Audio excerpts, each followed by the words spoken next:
Yesterday, I released my predictions for the 2023 NASCAR season, but I selectively did not release my playoff predictions because I wanted to put them in its own video like I do most years. So today, we're going to go through a couple different tiers and who I think is going to make the playoffs. So we'll be looking at who I think for sure will be in based on precedent, confident based again on precedent, those who I think are solid and will probably make it as long as nothing goes wrong, and those in the bubble who I think are the iffy ones that'll probably be in my opinion, but can go either way.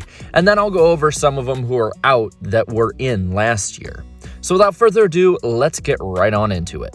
Starting off, let's go through the 8 who I for sure say will make it. These are Ross Chastain, Kyle Larson, Kyle Busch, Chase Elliott, Denny Hamlin, Christopher Bell, Joey Logano, and Tyler Reddick.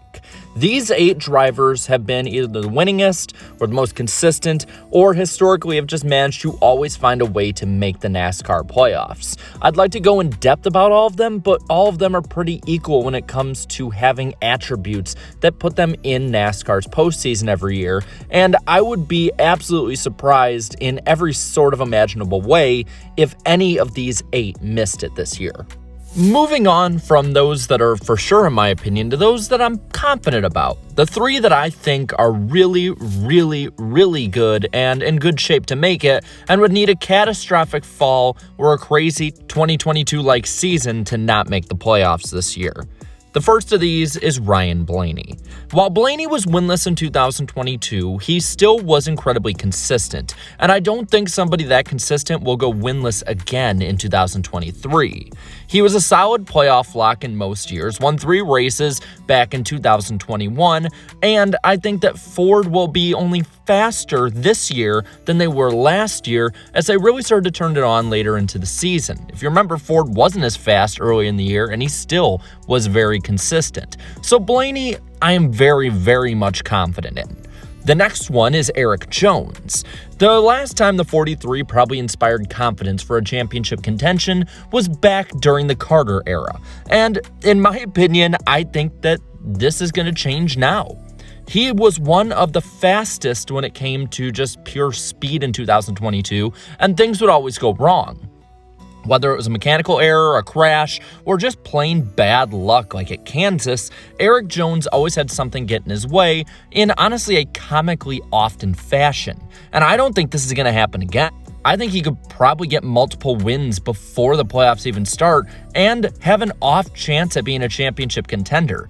If Chase Briscoe last year, with a honestly pretty mediocre year, almost made the Final Four, why can't Erik Jones in a faster car with a better team? And then the last of this group would be Daniel Suarez. Suarez and Trackhouse had a huge year-over-year improvement last year.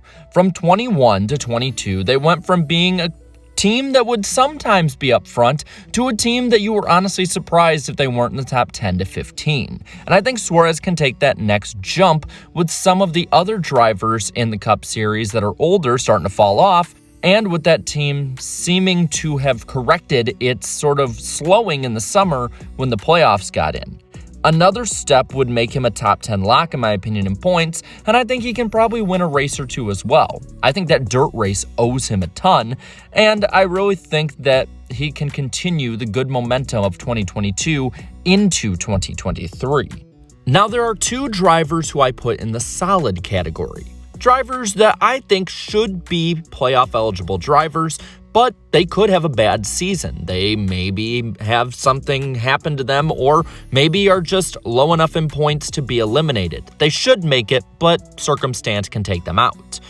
First of these is Austin Cindric. Cindric was a 10th to 15th place guy last year, and I think that in general, he was somebody who impressed as a rookie. He's good at the road courses, actually damn good at the road courses, and he proved to be a very formidable super speedway driver. So he's going to have plenty of opportunities to win before the playoffs start, and I think he should be able to do that at least once. Getting more comfortable in these cars as well is only going to help him as the year goes on, so I wouldn't be surprised if he gets stronger as the year goes on, similar to a Christopher Bell last season. And then the other one is Alex Bowman. Bowman sat out a good portion of the playoffs last year and in general was not nearly as much of a threat as he was in 2021. He had flashes, but in general was just not all that good. But I think that changes this year with crew chief Blake Harris, who gave Michael McDowell his best season yet. And I think with the horsepower that Hendrick Motorsports gives, the notes of Hendrick Motorsports, and the prowess of Harris, I think that Alex Bowman should be a driver who can at least get a win, maybe 10 top 5s and 16 top 10s this year. And then there are 3 bubble picks that I have. These 3 drivers could be drivers who are amazing and absolutely light up the show, or are 25th in points and do nothing whatsoever. I see a lot of potential in them, but I can't say that I'm comfortable enough to put them in the above 3 categories. And the first of these is Brad Keselowski. Keselowski is probably the least formidable of all of those who I have forecast to make the NASCAR playoffs in 2023. He has a history of having great season rebounds after a poor season. Look at his 2013 season, then leading into 2014. Look at his 2010 season leading into 2011. There are cases in history of him doing this, and I don't see a champion like Keselowski at the age he is now being held down very long compared to other champions who maybe are on the downturn.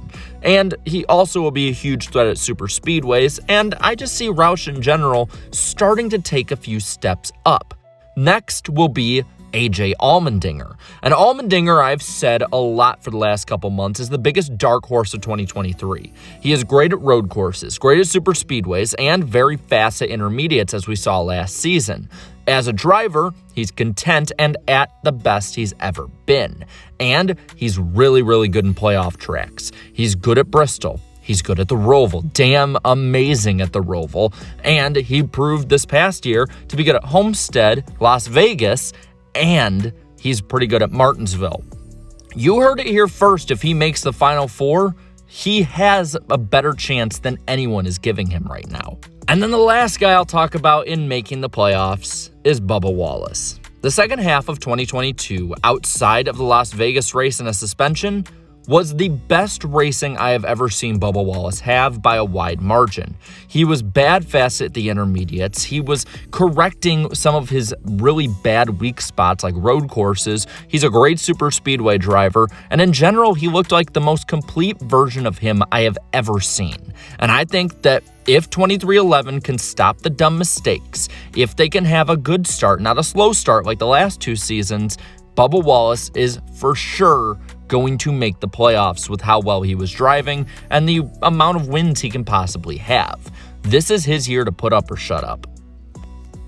Now, there are 4 drivers who made the 2022 playoffs that I did not put in 2023.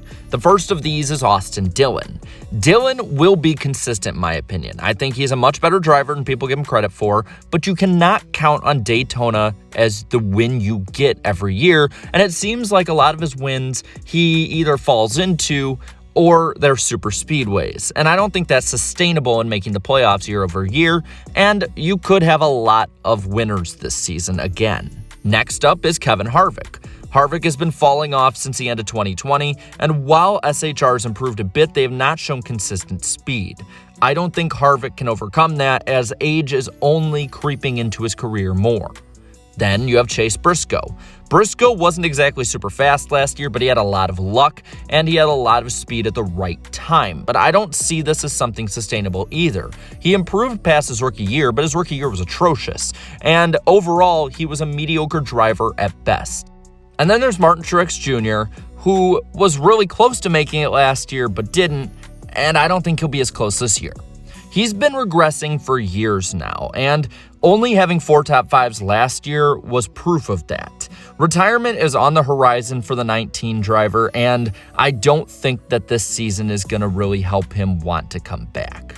And there's William Byron, who, I'm just going to be honest, I have no confidence in staying consistent enough to be up front, and after last year's real collapse that he had towards the end of the year, I don't think he'll even be able to get enough wins or even a win during the regular season.